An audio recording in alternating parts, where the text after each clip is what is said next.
not very clearly choroiditis, and you feel there is something in the subretinal space. These are called subretinal lesions or subretinal deposits. Now, I'm going to talk about what do you do if you see any subretinal lesions in the fundus. These subretinal lesions may appear yellow or they may appear white, and we will go over them, how you see them. So if you see subretinal lesions, sometimes you may even want to do OCT because on OCT you will be able to distinguish a retinal lesion from a choroidal lesion and a subretinal lesion. Now if we look at the arrowheads, these lesions here, they are the retinal lesions, and the arrows, this is the retinitis, whereas when you look at the arrowhead, this is something of subretinal deposits. That is, if you're not able to see clinically, you may want to confirm it on OCT. Now, suppose you have seen clinically, the lesion appears subretinal, you have done OCT, you are sure it is subretinal. The next question is, what could be the lesions that could be subretinal? It could be deposition by the fibrin, by lymphoma deposits, leukemias. Sometimes you may have severe inflammation with posterior hypopyon, or you may have non-uveitic, non-malignant diseases which can be confused with subretinal diseases. This is fibrin now. This is how fibrin looks like. It is linear, it is yellowish in color, it looks like deposit, and if you see a clear dot in the center of this yellow kind of the deposit, it is a case of CSR. So if you are confused between choroiditis and CSR and you see this clear dot, it's CSR and not choroiditis, because this is the point from where the fluid is leaking and displacing the fibrin. This is the angiogram of the same patient, which shows the lesions are hyper and becoming more hyper in the late phase, leaking. This is very different from choroiditis. CSR lesions will be expanding, like you see from here, hyper and more hyper. If it was choroiditis, it will be hypo and then hyper in the late phase. So that helps in differentiate. I already told this, if you see clear dot sign, it's likely to be CSR and not choroiditis. The second part is there may be deposits of lymphoma. Now lymphoma deposits are very typical. They get deposited between the RPE and Bruch's membrane. So that is the characteristic of lymphoma deposits. So if you have these lesions which are yellowish, which are subretinal, and you are not sure what it is, get an OCT through them, and the OCT shows these bumps, and you see something deposited between the RPE and the Bruch's membrane. This is most likely to be due to lymphoma. Another important feature of lymphoma is that lymphoma deposits can appear, disappear on their own, and even on corticosteroid therapy. When you do autofluorescence in patients with lymphoma, you will see these tegroid appearance or the leopard skin appearance. This leopard skin appearance is very typically seen in lymphoma and not in other forms of choroiditis or retinitis. Sometimes these deposits may actually be seen as a sheet. For example, one of our patients here. Now this is again the lymphoma deposits in the subretinal disease, and it is called vitelliform lymphomatous maculopapular. So you do not typically see cystoid macular edema in lymphoma, which is a very important differentiating factor for lymphoma. OCT biomarkers, if you want to look at the lymphomas, lymphoma typically produce these lesions, infiltrates in the retina, which are a double roof configuration, and then there are deposits in the subretinal space. and sub-RPE. So these are the biomarkers. Leukemia. Leukemia is another thing where you may have the deposits under subretinal space. They tend to be more white. They are not leopard skin-like or deposited. They are more white, they have hemorrhages, and they are typically in the subretinal space. For example, this child had leukemia which was not diagnosed, had fever, cough, lethargy. He was diagnosed as tuberculosis based on the eye features. But this is not tuberculoma. Tuberculoma is yellow, that is in the choroid. These are just the deposits of lymphoma in the subretinal space. You treat the lymphoma and they generally disappear. You don't have to normally give any intravitreal therapy for lymphoma deposits. This arrow here indicates posterior hypopyon, which means there is hypopyon which is in the subretinal space, and this posterior hypopyon is along with lot of other things which are happening, even the interior hypopyon. So this is something which we see in syphilis, and it's very important to examine the hands of the patient. The hands of the patient showing typical lesions on the palms, multiple varicose nodules in the perineal region, and of course he also had CNS involved. So it can produce, so you treat for syphilis and it responds. And my last part is that you may have some non-uveitic diseases which are not uveitis, which are not deposits, but sometimes you can confuse. This child had IgG4 disease and had something like this. And when we did the autofluorescence, we saw that there were tracts. Now this is not a feature of either a subretinal deposit or the retinitis or choroiditis. So what is it? History is very important. Child was playing with the laser pointer, and we have a lot of these laser pointers now in the toys and other things which, if they shine into the eye, can produce laser burns like this, which can be confused with uveitic entities. In this patient, it was confused because he had an associated systemic disease. So many of them may receive unnecessary steroids and treatment. And this is the classical OCT of laser scars. If you see it, it doesn't have any other disease which will produce an OCT like this. Post fever, many times decreased vision, just do the autofluorescence. If the autofluorescence shows this kind of picture, this is very classically PPCRA, which can happen after fever or after other etiologies. Again, I'm not getting into the treatment part just yet, but this is where you know that you don't have to do any intervention. So to conclude, the subretinal space, first thing which will give you an idea that something is in the subretinal space is when you do the OCT, it is in the subretinal space. It is not continuing either with the pigment epithelium or is not the part of the retina. When you look at the configuration, anatomically it does not fit in any definitive configuration. It is just there in the subretinal space, some deposit, something, and if it is there, then you have to understand that the etiologies are very different. It could be fibrin. Fibrin mostly happens in central serous retinopathy and in very severe cases of EKH. You may be able to see fibrin deposited into this. So it's important not to confuse between VKH and CSR, especially when there is fibrin.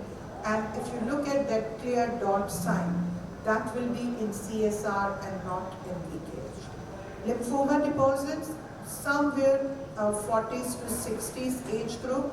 First time uveitis, you are seeing yellowish lesions, you see leopard skin on autofluorescence. Do not give steroids. Now this is the patient who needs biopsy and lymphoma.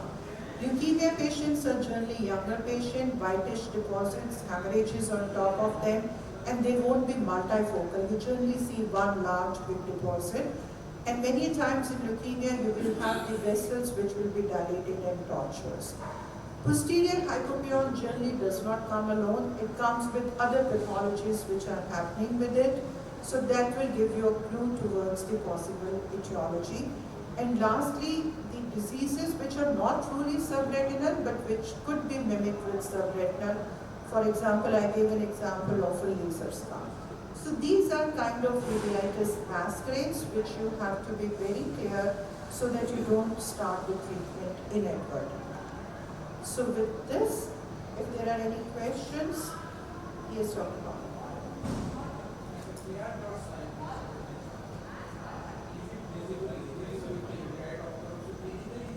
It is visible clinically. On the slit line biomicroscopy, if you are using 90D or 78D, it's clearly visible. Indirect you may miss because it's a small dot. So you will see it very well on fundus photography or the clinical examination. Thank you.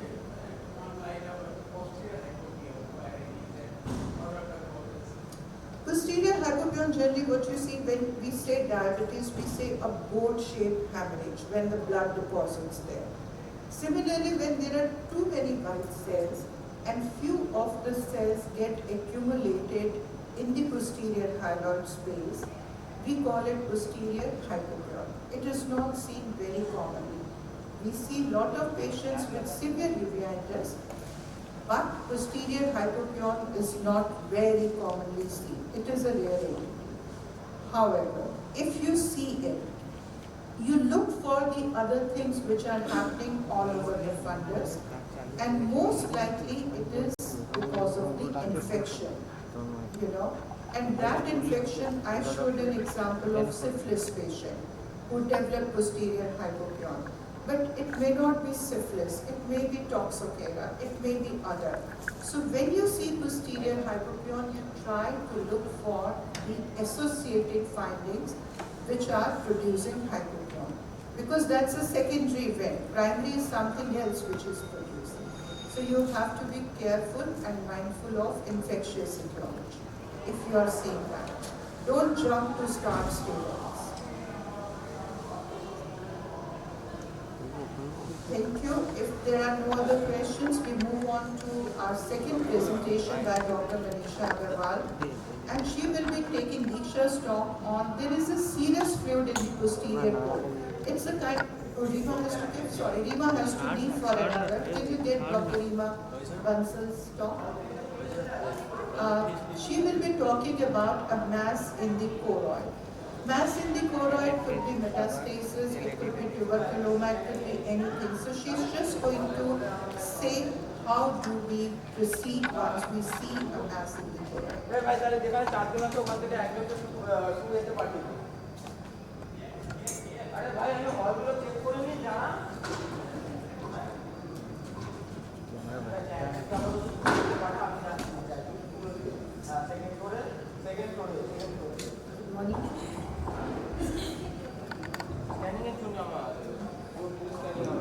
Very good morning, all of you. Thank you, ma'am, for this opportunity to speak in your instruction course. So I'll be talking on choroidal mass and what do we have to do, what things we need to rule out. So the first thing that we have to think of is whether it's a tumor. Now when we think of a tumor, it could be benign, it could be a primary malignant tumor, or it could be a metastatic lesion in the choroid. Now the second differential diagnosis for a choroidal mass is it could be an inflammatory disorder, it could be infective or non-infective. The third possibility is any vascular disorder like a choroidal hemangioma, which may be very obvious or which may be subtle, or it could be a hemorrhagic choroidal. And fourth, of course, we need to rule out pneumocus, like which could be non-infective or which could be infective. Non-infective, it could be a fibrin CSF. Infective, it could be an abscess. So coming to the tumors, which could be benign, could be primary malignant and metastatic. So let's begin with the benign choroidal tumor. So we have this young girl presenting with decreased vision in the right eye for 2 months. Now if you carefully see, there are varying levels of pigmentation in the fundus around this lesion. So you have a hyperpigmentation at the top. You have a hyperpigmentation in the middle, and you have hemorrhagic appearance at the bottom. So you have different kinds of pigmentary levels in this lesion.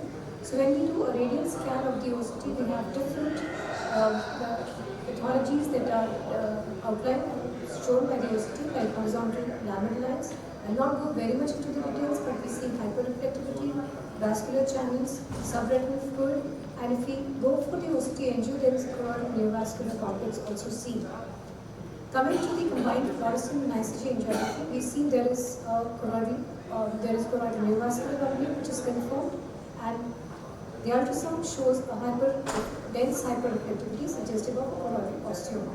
So this was a case of choroidal osteoma with a choroidal neovascular membrane. So coming to the second possibility of a primary malignant mass lesion.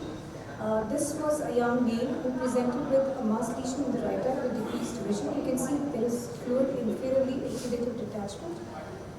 This is the closer photography on top corner. There is a huge mass lesion. When we do the OCT, there is subretinal fluid, and the scan through the lesion is showing an extreme elevation temporally. A combined fluorescent angiography was done, followed by the ultrasound which showed the characteristics of choroidal melanoma. So coming to the third possibility of tumor being a metastatic. Now this was a middle-aged man who presented with decreased vision in the right eye. He was a 61-year-old male. He was a chronic smoker. We got his CT chest abdomen done, which showed nodular pleural thickening. Pleural fluid was there, which was suggestive of lung carcinoma. There were non-enhancing lesions in the liver also. The FNAC from the liver showed squamous cell clusters and all the features that were suggestive of metastasis. So this was a metastatic squamous cell carcinoma, and this was basically a choroidal metastasis as the presenting manifestation of lung squamous cell carcinoma with metastasis all over. Coming to the second etiology, which is inflammatory disorders. Now we have to be careful in ruling in infective or a non-infective etiology. So if you have a presentation like this, where you have a solitary lesion right at the posterior bone with a lot of exudation around it, and if you carefully see, there are vessels around or over the mass lesion. We do an OCT, we find that there is elevation of the RP choroid complex. There is subretinal fluid, and there is a fibrinous material in the subretinal space. Fluorescein angiography showed hypo and hyper, suggestive of choroidal granuloma, and on investigations we came to know this was a tubercular etiology. So the second possibility is a non-infective inflammatory disorder. If you have these multiple lesions in the fundus, especially in the posterior pole, if you go back, they are not as exudative as the previous one. They are orangish in color, and if you, this was a patient of more skin sarcoidosis and calcified mediastinal lymph nodes. The OCT is very much different from what we saw in the previous case. So these are intrachoroidal granulomas. This was a case of sarcoid choroidal granuloma. So coming to the third possibility of vascular disorders, it could be a choroidal hemangioma. In this case, it's not very obvious, but the patient presented with decreased vision. And if you carefully see, there is a diffuse lesion in the posterior pole extending up to the arcades. The other eye was normal. This is the autofluorescence where we have a good evidence of a lot of changes going on in the right eye. So we do the OCT scan. Again, there is a huge elevation of the RP choroid complex with subretinal fluid.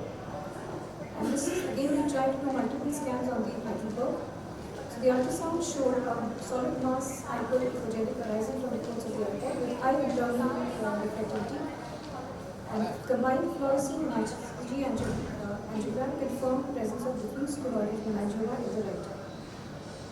The other possibilities, if we see mass-like lesions, it could be a choroidal detachment, it could be a hemorrhagic choroidal like this. This was a post-operative patient who underwent choroidal drainage of the blood. And this is how, this was the fifth post-op day after drainage of the suprachoroidal drainage. And of course, we need to rule out masquerades or the mimickers which are non-malignant, like non-infected. So this was a case, you can see a white spot at the fovea. This patient had chronic progressive loss of vision in the left eye, but there were no signs of inflammation.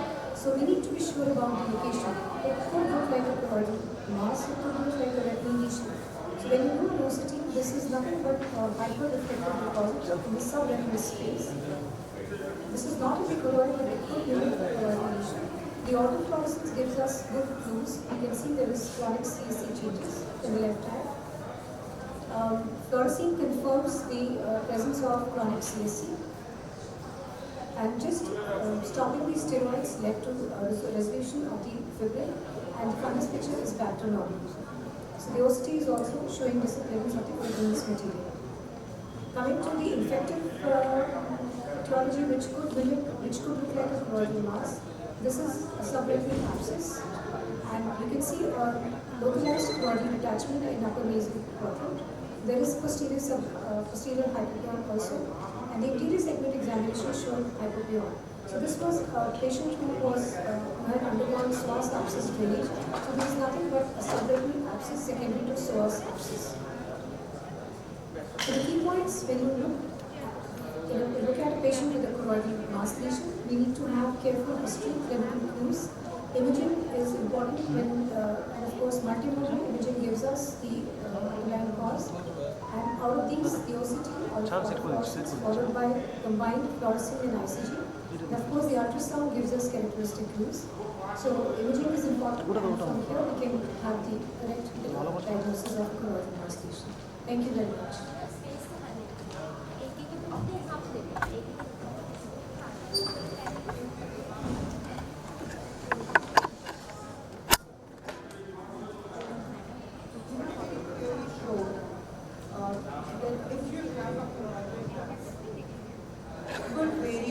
The differential diagnosis could vary from metastasis, from a granuloma, a tumor, and it could be simply a choroidal detachment like hemorrhagic choroidals occurring after cataract surgery. Our choroidal detachment nowadays, many of the drugs also induce choroidal detachment. So it's very important that when you look at the choroidal mass, you have all these perspectives in mind and go accordingly so that you are not making mistakes. Any questions related to her talk that you would like to discuss with Dr. Reena? Yes.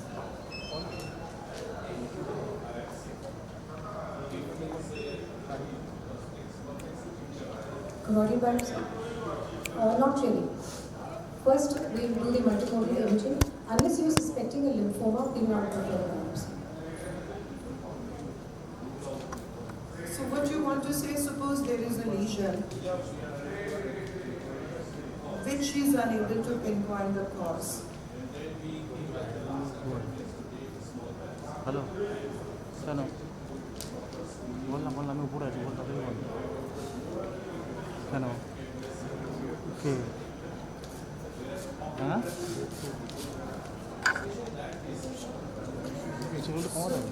Can I answer? ठीक है यहाँ से So first, when you look at the mass, if it is a choroidal detachment, that has a very different anatomy. You look at it, you see the annular brown or even the red, you know it is choroidal detachment. It's out of your way. You don't need a biopsy or anything to confirm it. Now the second scenario is you have a mass which you are not sure whether it is infective or non-infective. Infective mass is going to be more yellow colored than the metastatic mass. So if it is a yellow colored mass and it is showing some hemorrhages, some vessels dipping into it, it's most likely infected. TB would be one of the possibilities. In such a case, biopsy is absolutely not to be done because right now whatever the infection is, that is behind the retina. Once you do biopsy, everything comes into the vitreous. Now the third scenario is, it is a tumor. So in the tumors, I would first suggest doing an ultrasound because we are nowadays not paying a lot of attention to ultrasound, which has very characteristic features differentiating hemangiomas from melanomas, from metastasis, you know. So I would first do ultrasound to see If it has any typical features of a melanoma, amelanotic melanoma or whatever it is, and then proceed in that direction. If I suspect hemangioma, I will do ICG and fluorescein to look at the features. Now we are left with a mass which is malignancy metastatic, which we are not able to differentiate where it has come from. So if I suspect that, we will do a whole body PET scan. We will involve our internists to look for this, because getting the biopsy should be the last resort once you have exhausted everything else, everything is negative, and you are not able to pinpoint the finger. You know? Once we reach that stage and you don't have a choice,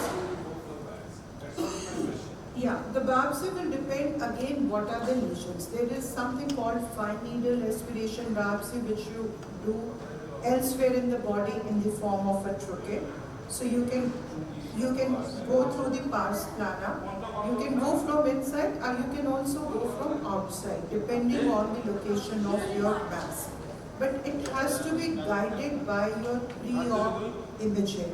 Like where exactly the mass is, what is the depth of the mass, what needle. But believe me, that biopsies do not really yield a very good result because it's a very small tissue. You put a needle into the mass and nothing might come out. You know, even something comes out, the histopathologist does not get it. You know.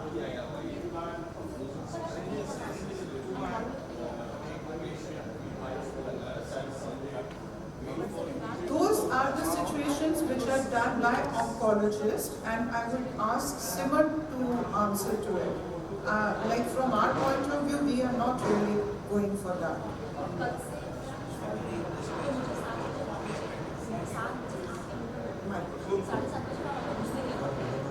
Kind of doing it, we take the 27 gauge cutter directly into the melanoma and try and cut it out with a lower cut rate and take that sample.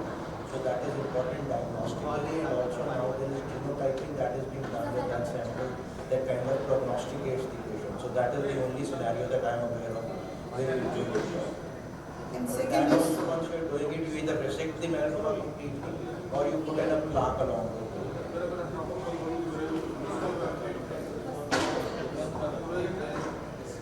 You need to be relatively sure that that's the melanoma. That is more of a prognostic thing rather than a diagnostic thing.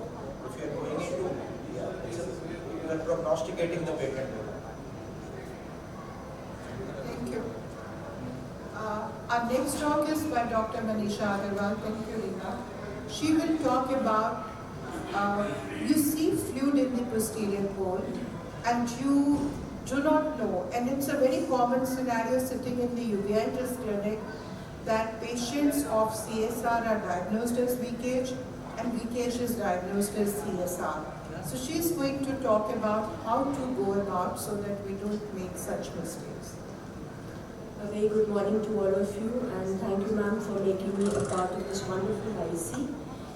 And as my talk suggests, we very often see a pocket of serous fluid at the posterior pole, and the most common diagnosis which comes in our mind would be a CSCR.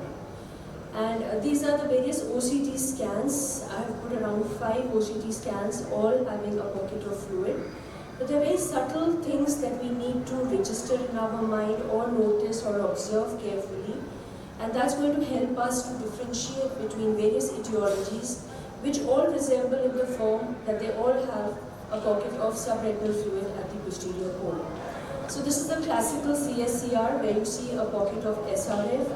And when you do a fundus fluorescein angiography, you are going to be seeing a kind of a leakage of the dye, which we very classically know is either a smokestack appearance or an ink blot. We have learned it over the years. Now let's see some other cases which also have a presentation with a pocket of fluid but are not CSCR. So this is a 34-year-old male patient with a history of chronic CSCR in both eyes and is being followed up by the ophthalmologist. But now he presents with a drop of vision in the right eye. Now what you notice is that these are all the RPE changes which are very classically visible in a patient of chronic CSCR, but now he's presenting with a fresh finding of these hemorrhages at the posterior pole. So that means that something else is happening. In angiography, you pick up these window defects which are secondary. But if you carefully see, you also have a very subtle leakage in the early frames, which is tending to have blurred margins, and it is also increasing in the late frames. Now, when you do a OCT scan of the right eye, you would find that you have this hyperreflective lesion now, along with the pocket of the subretinal fluid, and that is suggestive of a secondary CNVM developing over and above a chronic CSCR in this particular patient. So clinically, what we need to pick up are the hemorrhages, and when we do an OCT, now you have this hyperreflective lesion in the subretinal space, suggestive of a classic CNVM. The second patient is a 20 years female with diminution of vision in the right eye for last 1 week, along with headache. And what you see is the pocket of subretinal fluid, which you can appreciate with these ILM striae in the right eye. Again, when you do an OCT, you do have a pocket of SRF, but you also have a very bumpy RPE, along with elevations of the choroid, while the left eye also is suggestive of mild thickening of the choroid. Now, when you do a fundus fluorescein angiography, you see this hypofluorescence, which is suggestive of an inflammation at the level of the choroid, along with these multiple pinpoint leaks, what you are seeing, and it is very classically suggestive of a VKH. And also what we need to notice is a hyperemic disc, which appears as a hot disc on fundus fluorescein angiography, suggestive of an inflammatory lesion in this particular patient. So this is acute VKH, you have a pocket of fluid, and after you've treated this patient with steroids and immunosuppressants, you see a beautiful response. Now this is very contradictory to a CSCR diagnosis where the steroids are going to be contraindicated, while here you have an inflammatory pathology which is going to respond beautifully to a treatment by steroids and immunosuppression. Now the third case is a young male with diminution of vision in the left eye for last 1 year. I'm sure you will be able to appreciate there is a large pocket of subretinal fluid again in the left eye, and the right eye is pretty normal looking, the discs are pretty normal. OCT again is very classically resembling a CSCR. So once you do a fundus fluorescein angiography, you again see this stippled hyperfluorescence, which is very much suggestive of a lesion other than a CSCR and not really resembling a CSCR. When you do a B scan, you see this hyper-reflective lesion, hyper-echoic lesion with internal high reflectivity, and this is suggestive of a choroidal hemangioma. So this is another thing that you need to keep in mind when you are seeing a large serous detachment at the posterior pole. My next patient again has a pocket of fluid in the right eye, and again on OCT nothing very much suggestive, except for when you very carefully observe, this pocket of the fluid is actually having a communication with the optic nerve head, and therefore this patient is a patient of ONH pit, which again can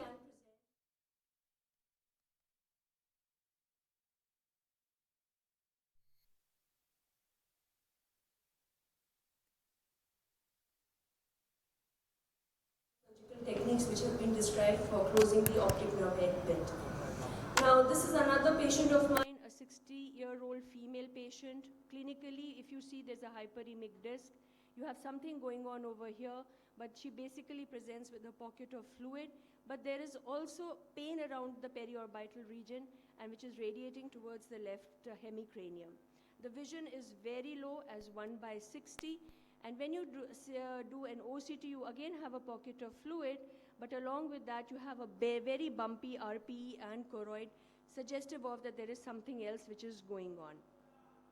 And when you do a fundus fluorescein angiography, you again see a very diffuse leakage. You have a hot disc, you have multiple stipple kind of hyperfluorescence, which is spread throughout the fundus. You also have some amount of inflammation of the vessels. And when you do a B scan, you find that there is a scleral thickening along with a very classical T sign which is present in this particular patient, and thus it is very suggestive of a posterior scleritis, again responding to IVMP and to oral steroids. So IVMP was given with oral steroids, and you see a beautiful response where the fluid is totally regressed and the patient has an improvement of vision. All that bumpiness of the RP and the choroid is totally gone. This is another young boy, and he has a history of trauma to the right eye with multiple VR surgery 6 months back. Now presents with diminution of vision in the left eye for last 7 days, and the vision has dropped to 618 N18. Now this is another thing you need to remember, that sometimes you can have sympathetic ophthalmia, which can just present with a pocket of subretinal fluid at the posterior pole, which is labeled as a posterior sympathetic ophthalmia. And this is how this boy presented on FFA, where you have these punctate leaks again. You have a pocket of fluid which is pooling up at the posterior pole. And on OCT, again, you can very well confuse it with CSCR. So this is another indication of treating these patients with IVMP, oral steroids, and followed by very long-term immunosuppressants, which can go up to a year or more. So this is something else we need to keep in mind. Just briefly, I'll mention Best disease, again, is another pathology which can present with a pocket of subretinal fluid at the posterior pole, and we need to remember it's mostly going to be a bilateral presentation, and this is how you're going to be seeing it. And it is going to be picked up when you do an electrophysiology, where you have an abnormal EOG and a normal ERG.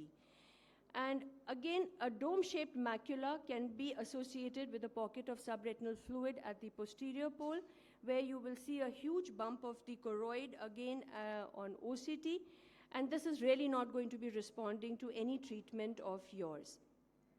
This is my last case, where I have a female, middle-aged female, having exudative RD in both the eyes. If you do an OCT, she's again going to be having a pocket of fluid. And believe me, when I initially saw this patient, I thought this is a patient of CSCR, because I saw this lesion and I confused it with a pigment epithelial detachment.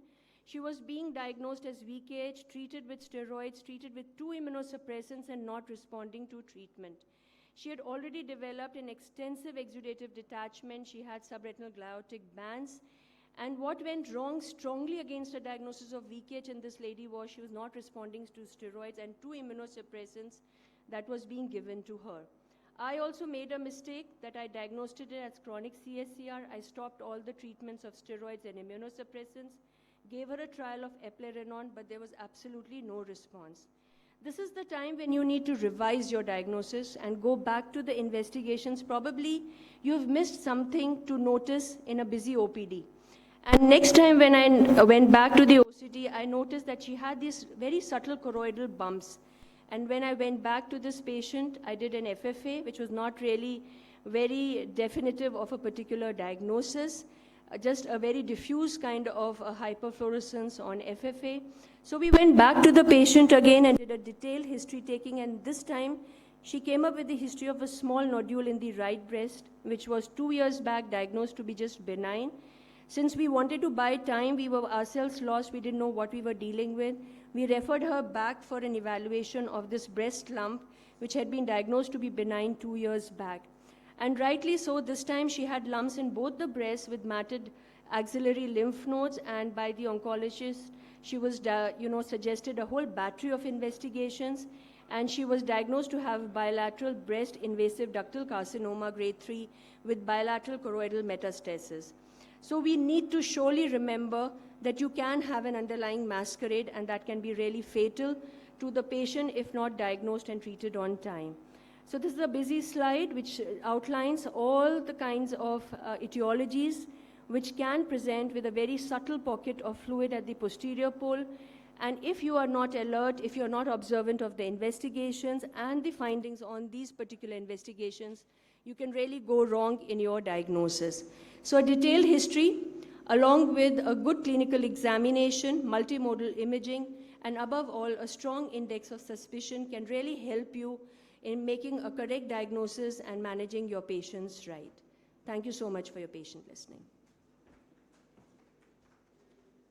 Thank you, Manisha. So Manisha showed some very important points. What is happening these days is that everybody is doing OCT.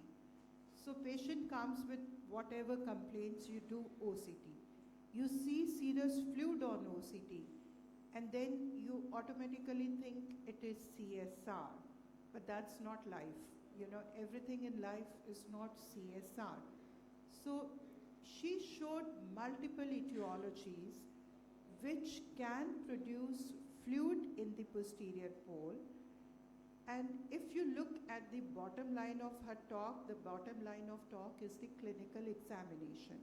So even if you have done OCT first, go back to examining the patient. Look if there is any diseases unilateral or bilateral, if there are any cells in the vitreous, because the moment you see few cells in the vitreous, your diagnosis automatically goes on a different track, like she showed sympathetic ophthalmias and VKH and everything. Now, I'll give you a small example. You have seen a pocket of fluid on OCT, Manisha showed beautifully. You go back, you see there are some vitreous cells. You can come back to OCT now with a very specific purpose of looking at the choroidal thickness, because now you are suspecting VKH. So you see choroidal thickness, then you go to the fluorescein angiography, but when you are doing angiography, you know which direction are you moving. Similarly, you see that there is a communication or there is schisis in this, and you think it could be PIT. You go back to the clinical examination, looking and focusing on the optic nerve head to look for that PIT which you might otherwise just miss. Because in real life, all of us are just looking at the patient very casually and sending them for retinal imaging. However, here I would say, if you see, get the patient back to the clinic, examine the patient, and then order more investigations depending on what you feel. Any questions regarding this serous fluid?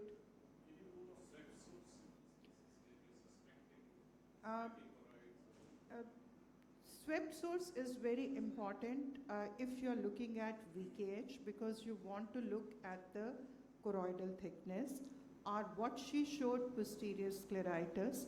And swept source is also very important for pachychoroid, Right. because many of the CSR patients do have pachychoroid. Unfortunately, everybody cannot have swept source because it's an expensive, So there is EDI, that is enhanced depth imaging, which can be done on a spectral domain OCT to look at the choroid. But many a times, except pachychoroid, even when we talk of VKH and we talk of choroidal thickening, you can simply do an ultrasound, and ultrasound will show choroidal thickening in the posterior pole. You really do not need swept source to show you there is choroidal thickening. So that is what I think the clinical judgment is.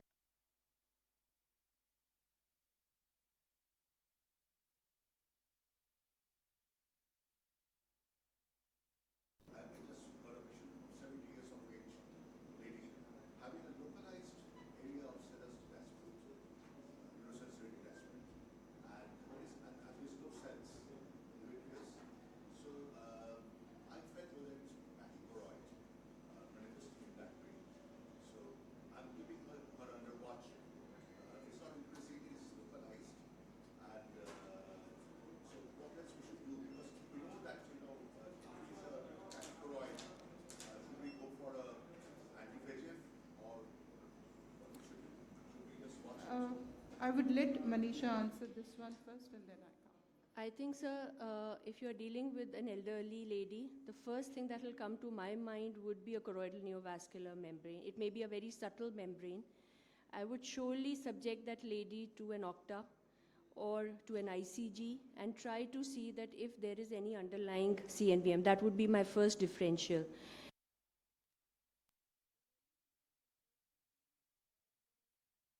Grades in mind when we have extremes of age. Since you say that there are no vitreous cells, there's no pain, there's no redness, nothing, so the inflammatory pathologies will go a little down on the differential. And I would surely subject her, because it can be a little worrisome if you leave her untreated. if supposedly there is a CNVM and we have not treated her on time, she may actually lose vision gradually. So I would surely subject her to an OCT, an Opta, and an ICG for sure. Right. So there is something pedichoroid neovasculopathy, where you have the choroid, where you see one large vessel impinging on the choriocapillaries, And very irregular, flat kind of PED, which clinically does not look like a membrane. line पे But like Manisha said, if you do OCT angio, you will see some neovascular network there. So अरे line पे even if you do not want to inject at this particular point of time, you should make a note that this is probably pachychoroid neovasculopathy and patient would require injection. So ideally you should give it, but if you want to wait, the moment patient becomes symptomatic, then you straight away inject and see the response. And also many a time the drug induced. Drugs are something which we don't talk of very commonly in our country. And nowadays, a lot of our patients are on immune therapies, they are on various medications, weight loss medications, and Ayurvedic. So many of these drugs have a capability of causing the thickening of the choroid and sometimes the fluid. So it's very important, especially in that age group, to get the history of systemic drugs out of the case. Mic भी चलाएंगे हाँ Thank you very much, and Thank you. thank you, Manisha. Thank you, ma'am. So we now have Dr. Simar Rajan Singh from PGI Chandigarh. He's going to talk of a very important topic which we normally don't talk of. Even in our institute, we look at the retinal dystrophy, and commonly they say, oh, it's heredomacular degeneration. Patient, they tell nothing can be done, so you please go home. That's not the case truly. We are now moving towards the era where the therapies are going to come, where the treatment is already, knocking our door. So we have to be more sensitive towards these patients. How do we do the workup? We are not talking about the gene therapy here. We are talking about what workup should a comprehensive ophthalmologist do so that we just don't bury these patients under the carpet. Over to you, Simar. Thank you so much, ma'am, for having me here, and thanks to AIOC for the opportunity. So I'll be talking on the topic that ma'am has given me. Looks like retinal dystrophy, how to proceed. So inherited retinal diseases, as we know, are a group of very heterogeneous disorders with a lot of variation in the genetics as well as in the phenotype that we see. So given this heterogeneity, it becomes difficult to diagnose them. And you can see this is a kind of not even a comprehensive list which tells you all the disorders that are there. And as ma'am talked about, gene therapy is on the horizon. We have it available already even in India for RPE65. So it's no longer a future that we are looking at, it's the present. And it has taken a long way, and there are multiple challenges in gene therapy that have been there. But besides all these challenges, the most important challenge, I think, is early diagnosis. We are not just tuned to diagnosing these cases early. When we see that Puni spicules and RP kind of picture, it's very easy to diagnose that yes, this is a rod cone dystrophy or retinitis pigmentosa. But the majority of the diseases do not present like that, and I'm just going to show some examples. So this is kind of an algorithm that I have developed over time, looking at these patients, trying to diagnose these. Once you suspect an IRD, the first thing is targeted history taking. Targeted history taking is you ask the leading questions to the patient that you need to get the diagnosis out of the patient. How long has the visual loss been? Most of the times you would get a wrong answer to this, but the parents sometimes are very inquisitive. They know about their children. They know that yes, when the child was born, he had this wandering movements of the eyes that are subsequently decreasing with time. When I take the child out in the sun, the child squeezes the eyes. He's not looking at the light. So these are some of the leading questions that you need to ask the patient to get the diagnosis out. Where is the difficulty more? It's more in the daytime or it's more at night? Are you comfortable moving around at night? When you go out from your house, are you comfortable when the sun is out? Whether there is any long-standing disease that the patient is suffering from. Ma'am just talked about drugs. So they are an important differential that you need to consider, whether the patient is on any long-term drugs or any other thing. Then comes a good clinical examination, which starts with a good refraction and a retinoscopy. A lot of these disorders you will pick up just on the basis of the retinoscopy that you have and then correlating with the other features that the patient has. Once you switch on the indirect light and look at the patient, is the patient sensitive to light, or is the patient very happily gazing at your indirect light, which even normal patients won't do? Then you look at the fundus pigmentation. The bony spicules are fine, but on the other cases, you need to look at the pigmentation, whether there is hypopigmentation or hyperpigmentation. And then you need to look at the distribution of that pigmentation, whether it is at the posterior pole, it is in the mid-periphery, or it is everywhere. And then you need to look at the fovea and the periphery, whether there is any schisis, whether there is any subretinal fluid that is present. Once you are done with your clinical examination, next is your imaging. These are the basic imaging that you must have in these patients. A fundus photograph for documentation. Sometimes a fundus photograph is very important in these photophobic patients. You can do an optos which does not put in a flash. That is very important. You get a better view than what you would with your indirect ophthalmoscope. Do a fundus autofluorescence, that gives the most important information in a lot of these patients. And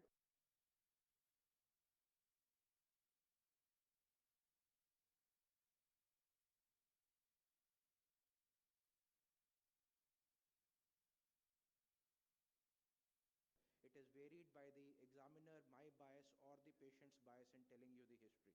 Electrophysiology is the only objective test you have which does not lie. So this is the most important test in the inherited retinal diseases to pick up what is happening. And once you have done all these, you have a tentative diagnosis in mind. That is the time then you go in for genetic testing to kind of prove your diagnosis. So if all of these 5 steps give you a good correlation towards your diagnosis is confirmed. But if anywhere you find your genetics is not matching your clinical diagnosis, or electrophysiology is not matching your clinical diagnosis, you need to reevaluate these patients, go back and start the cycle again. So just to look at few of these cases. So this was a girl who was coming to us right from birth, right from when she was about 3 months of age. The parents got her that she has nystagmus, she has wandering eye movements. She fixed and followed light. The pediatric ophthalmology people kind of did a retinoscopy plus 4.5, prescribed some glasses, kept on following, no definite diagnosis, looked at the fundus, looked normal. 2 years of again some nystagmus has decreased, the retinoscopy is still similar, and the girl was kept on follow-up. So it was at around this time, around 4 years of age, when the child presented. This child, when you see that how photophobic she is, she's not even opening her eyes. This is just a torchlight shining in the eyes. She has a Snellen's visual acuity now of 3/60. Color vision not cooperative but could read the demo plates. And if you look at the fundus, this is the fundus of the child. Anybody would say this is kind of a normal fundus. You can look at the zoomed up images. This looks absolutely normal. If you saw it in the clinic, you would say this is normal. But no, don't stop here, please. Go to autofluorescence. Look at this. You can see that kind of hyper right over there at the posterior pole. And then the next step, go to OCT. You can see that focal defect in the OCT at the posterior pole. So this is suggestive of a cone or a cone rod dystrophy that the child is suffering from. Given the photophobia, given the nystagmus, low vision, sensitivity to light, and the kind of defects that you are seeing over here. Then you need to prove it. Do the electrophysiology. You can see the adapted waveforms which are very well formed. And this is the light adapted, which is almost flat. So the child has no eye function whatsoever. This is the case of hematoxia, which was subsequently proven genetically, also CAG-B3 mutation, and this is a mutation for which currently treatment is in phase 2 clinical trial. So early age of onset, MROPia, as we saw in the nystagmus, that has improved with age. Hypo-FAF and with a ring of hyper-FAF at the fovea, focal defect of OCT, electrophysiology that is problematic, gives you a diagnosis of cone or cone rod dystrophy. This is just reverse of what we saw. This child will look at your light constantly. He has no problem looking at your light. See how the child is looking at the indirect light. And what you see on that side, that is also very typical behavior, the oculo-digital reflex. The child is constantly trying to stimulate some vision by banging his eye. And when you look at this fundus, this is what I want to look at, the hypopigmentation that is there all around. It may not be This frank in all the cases, it may be very subtle at the start, but there will be hypopigmentation, and this is very typical of Leber's congenital amaurosis. This was a case of LCA5 mutation. The RP65 has a very similar presentation. So early age of onset, light gazing, wandering vision, oculodigital reflex as we just saw, and a normal looking to a hypopigmented fundus. These would be signs of a Leber's congenital amaurosis, and you need to pick this up early for these children to be eligible for gene therapy. So this is a 7-year-old boy now, presented to you with complaints of poor vision at night, labeled unexplained visual loss. He is 6/6 otherwise. You can look at the fundus, everything looks normal, except for maybe I would say there is a metallic sheen in the fundus. This fundus is very hyper-reflective, that is coming to you. This is the fundus photo on a true color fundus photograph and the OCT. Absolutely normal. The patient says, I can't see in the dark. What do you do? So this is something known as the Museo Nakamura phenomenon. You can't adapt this patient for a long time. When you look at the change of the color of the fundus, it retains a normal color of the fundus. This is very typical for Obuchi's disease, and this is something that happened coincidentally. We flashed that central portion for this photograph right down here, and you can see those two portions colored separately. The central portion has gone back to the metallic sheen because of the flash that you put on that. And the peripheral portion is still dark from the dark adaptation. So this is very typical of Museo Nakamura phenomena. You can see the dark adapted ERGs which are completely flat over here. You saw the reverse in the first case. And after extended dark adaptation, you can see some attainment of waveform that is starting to come back after. Normally you would want to dark adapt them for longer, maybe 24 hours, and then do this. So this was positive for the SHG mutation typical for Obuchi's disease. So next case, again a 9-year-old female, low vision in the dark. Again you can see a myopic fundus. Minded myopes can also have night vision problems, normally also, but this is not that case. So this is a high myope. You can see the patient says she can't see in the dark. And these children are very particular. When the parents get them, that they don't go out in the dark to play. You can see the autofluorescence, absolutely normal, no problems here. But when you do the ERG, electrophysiology, that is the only truth. You see that the child is not lying to you. There is no waveform on dark adapted 0.01 ERG. There is very small A wave coming on that, and there is no B wave that is coming. So this is typical of a electronegative ERG. You don't get any positive deflection. So this is, and you can see the same being amplified in the dark adapted 10.2. So this tells you there is a conduction defect between the photoreceptors, the outer retina and the inner retina, photoreceptors and the bipolar cells. And this is kind of typical for congenital stationary night blindness. So ERG only here can give you the diagnosis, nothing else. The light adapted waveforms are relatively normal, and when you do the genetic testing, it proves your TRPM1 mutation suggestive of complete congenital stationary night blindness. So night blindness as the only complaint, good visual acuity. Most of these patients would have good visual acuity, anatomically normal fundus. So these are typical of CSNP, and it's important to diagnose this because you can tell the patient that this is non-progressive, it won't progress, they can be comfortable, they just need to switch on a few more lights and they'll be good for life. Case 5, again presents with night blindness problem. Again, looking at this patient had been labeled RP for a very long time. Almost 10 years, 4 years she has been seen and diagnosed as RP. So when you look at this pigmentation, the location is important, the mid-peripheral distribution over here. So this, you can see it more clearly on the autofluorescence, along with when you see the sheaths on the OCT. This is very typical of enhanced S-cone syndrome, because the S-cones are the ones which are present in the mid-periphery, L and M cones are present at the posterior pole. And enhanced S-cones, the S-cones are proliferating more and taking over the rods as well as the cones. So that is why they have this kind of distribution in the mid-periphery and night vision problems. And again, genetics proves your final diagnosis once you have done everything else. Again, this patient, you look at it and think, okay, I have a case of pediatric case of retinal detachment, I may do a scleral buckle, I will be good. But no, please look carefully. Look at the posterior pole. You can see this kind of cartwheel pattern at the posterior pole. Again, we saw one sheath earlier, this is another sheath. But this is juvenile X-linked retinoschisis, and the detachment that we thought is not detachment, but actually it's just a retinoschisis over there. So again, these cases will present to you with low vision. You need to look carefully. Just looking at the fundus photo, you might say there is a detachment, but look carefully, do more imaging. Again, this is another case which has an electronegative ERG.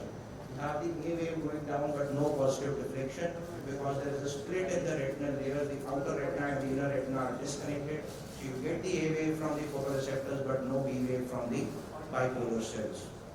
So again, this was genetically proven RS1 gene mutation. This is something we see very commonly in our clinics, but we diagnose relatively late. We look for the typical bronze lesion appearance to diagnose Stargardt's disease. But they can present subtly at a very early age, and you need to diagnose this. You see these flecks which are present all around, and what is very typical is the pericapillary squaring in this case, where the flecks are not present. And in the initial phases, you may not get that typical bronze lesion appearance, but just this darkly hyperpigmented appearance. So, and you get atrophy on the fovea. So this is typical for ABCA4. These patients will normally come to you complaining of near vision loss. They will have equal vision in day as well as night, but near vision loss will be more. This is another case which something I feel is very underdiagnosed. 12-year-old girl complains of exotropia, low vision in the left eye. She has no complaints on the right eye. You do just a 90-day examination, you diagnose there is probably a retinal detachment in this eye, some subretinal bands, chronic retinal detachment. You would want to treat that eye, but please look carefully, look more further. Look at the periphery. This has some component of exudation even this eye, and what you see in this eye is a fibrovascular proliferation that is present in the mid-periphery. So when you have these things together, ask for history of prematurity. If not prematurity, this is FEVR. Have a look at the family members. This is autosomal dominant disorders. One of the family members will have this. You can see the FA showing the neovascularization, and this is the fundus of the mother of the patient. She has no complaints at all, 66/6. But you can see the supranucleary vessels, the number of vessels that are coming out from the optic disc, and they are all going straight. So this is very typical of FEVR. You can see the vessels more clearly on FFA and the peripheral avascularity that is present and leakage in the late phase. So this is typical of FEVR, and this child had an NDP mutation typical of FEVR. So the last case, I would just probably conclude with this, and this I would like all of you to answer if you have heard all the cases till now. So this is a 49-year-old male, again complains of night vision problem he had. He had 6/6 vision, and I'll show you the fundus photograph. This is the right eye. He had some pigmentary changes around the fovea which could be age-related, but relatively nothing else to say about the fundus. This is the left eye, and again this was absolutely normal. This is the autofluorescence. I was able to look for it. Autofluorescence again shows some pigmentary changes at the posterior pole, but nothing else. And this is the left eye. Anybody wants to venture a guess as to what this could be? Is it a dystrophy or not?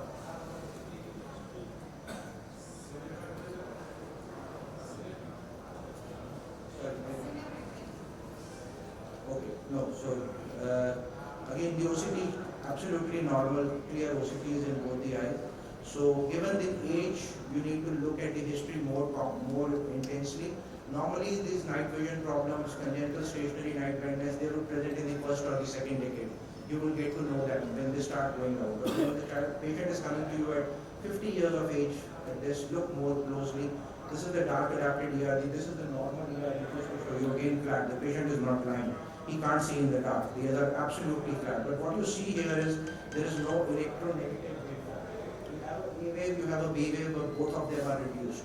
So there is generalized reduction in night vision, and that was just the normal ERG to show to you along with. And the light adapted are relatively normal. They are affected late. So just probe a bit deeper. It was a case of chronic liver disease with liver cirrhosis. Vitamin A levels, when we got them done, they were undetectable. So manage with the vitamin A supplementation, and you can see the difference. This is just 6 weeks of vitamin A supplementation. From there, the patient has gone there. And he was very happy. He could see in the dark now, and all his symptoms resolved. So he needs continuous supplementation because the cirrhosis is not going away. But you need to diagnose that so that that can be done. So now we have the tools to reach a conclusive genetic diagnosis in most of the cases of IRD. But we have to first suspect that something is wrong to get to that point, and then do some targeted clinical history-taking examination and imaging and genetics, obviously, now to reach that diagnosis. So I'll just leave you again with this slide, and for more imaging related queries, I would invite you to our session later this year in April next month, the Retinal Imaging Symposium and the Retina Fellowship. Thank you. Yes, to be held in Chandigarh on 12th to 14th of April. So you are all welcome. Registration is still open. Questions for Simar? He has beautifully put up the things which we used to kind of dump under one waste basket, that everything is heretomacular. But it's our responsibility now, because we cannot deny the therapies, we cannot decide for patients whether they can afford or not afford, because we have to make the diagnosis. We have to probably encourage them to be enrolled in the trials, because quite a few of the trials are coming up, and whatever we can do. But that step can be taken only at the level of the first contact, where you just don't tell the patient that nothing is possible, and Siva very beautifully showed that they have to be picked up early, and even when we are talking about gene therapy, the treatment is very early on in the course of the disease. When you see bony spicules, you see, and you diagnose retinitis pigmentosa, that's no fun. That's not an advantage to the patient. The advantage is picking them up at the earliest. So any questions related to this IC will be happy, because I think the next team is, yes? Madam, in cases of retinitis pigmentosa, they say that 10,000 to 15,000 units of international units of vitamin A helps in prolonging the disease process. What do you think should be used? I don't do dystrophy. Simar is our dystrophy expert. I will give I'm you. sorry, sir. Role of what? Vitamin A. Vitamin A. RP. Currently, there is no proven role, sir. 10,000 to 15,000 international units. It's not. There is no proven role in literature, sir. It's all as a placebo A right few now. studies have shown that if you give them, then the You know, I have a There is no feeling definite role, sir. these studies kind of clump together congenital blindness, vitamin A deficiency, and RP. So if you take the entire cohort, some of the people with vitamin A deficiency would definitely improve. Like Simmers showed a patient where there was improvement in electrophysiology when you give. But if you are talking about RP 65, that doesn't have a role. I would just like to caution here that Stargardt's disease, which I showed, that is one disease where vitamin A supplementation is actually going to accelerate the process of the disease, because that is dependent on the byproducts of the visual cycle. The more vitamin A you give, the faster the cycle runs, the more byproducts accumulate, the more atrophy develops. So others, it may have a role or not, but in those it will definitely decrease faster your progression of the disease. in India you don't get you get 50,000 international units of vitamin A normally. So most of the time we see that doctors prescribing vitamin A, and in fact it brings the vision down. I would say it's still a placebo, sir, for me. I don't have any documented evidence for it.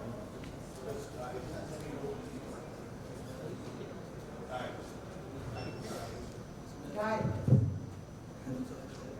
There is a lot of discussion on epigenetics these days, the lifestyle modification, the environment, and your genetics and how they play a role. And there is a whole science called salutogenesis, which is playing microbiome, what you eat. But we have not reached a point where we can actually advocate that it has a role or no.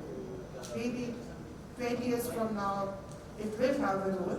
But we are just trying to understand the role of diet, environment, and genetics, and the interplay. So right now, no. With this, on behalf of all my co-instructors, I would like to thank, yes, last question.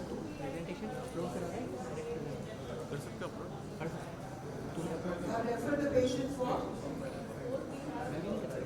Can you give them? Good morning, ma'am. Suppose we have any patient in our clinic, do we have some center where we can refer the patient for ongoing trials? You can refer it to him.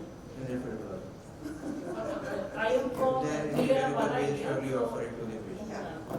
You just meet him outside, because the others are staring at us, the next team. So just contact him, and he will give you. Thank you everyone for coming early morning. Thank you. You're going to sit in my